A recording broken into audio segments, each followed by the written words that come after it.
पुणे तिथे काय होऊ नये हे म्हणतात ते अगदी खरे. रात्रीचे 1:30 वाजले. विमानतळावर प्रवाशांची गर्दी आणि अचानक बिबट्या पोहोचला. धावपट्टी.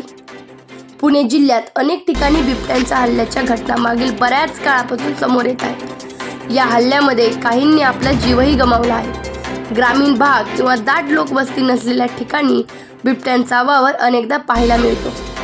मात्र आता पुण्यातून एक अजब घटना समोर आली. यात बिबट्या थेट विमानतळावरच पोहोचला.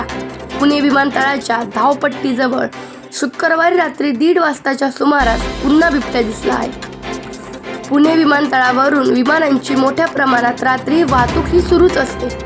त्यामुळे रात्रीच्या वेळी तिथे लोकांची गर्दी पाहायला मिळते.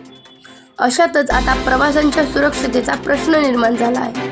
इथे गेल्या 2 दिवसात 2 वेळा बिबट्यांचे दर्शन घडले. टॅक्सी वेके क्रमांक K4 येथे हा बिबट्या पहिल्यांदा दिसला. बिबट्या ज्या ठिकाणी आढळून आला त्या ठिकाणाहून काही अंतरावरच दुसरा हा बिबट्या दिसला.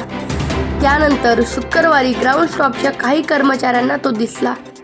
वन विभागाने या आधीच विमानतळ प्रवाशांच्या लोहगावच्या दिशेने असणाऱ्या विमानतळाच्या संरक्षण भिंतीची डागडुजी करण्यासंदर्भात कळवलं आहे. मात्र अद्याप ही भिंत तशीच आहे. विमानतळ प्रशासनाने या पत्राची दखल घेतली नाही. त्याच भिंतीमधून बिबट्या विमानतळाच्या आत दाखल होत असल्याचं वन विभागाचं म्हणणं आहे.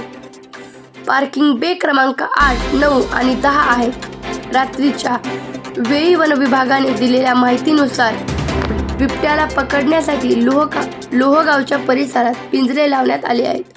कॅमेऱ्याच्या माध्यमातून त्यावर नजरही ठेवली जाते. यावर तुमचे मत आम्हाला कमेंटच्या माध्यमातून नक्की कळवा. तुम्ही पाहत आहात विश्ववार्ता मराठी.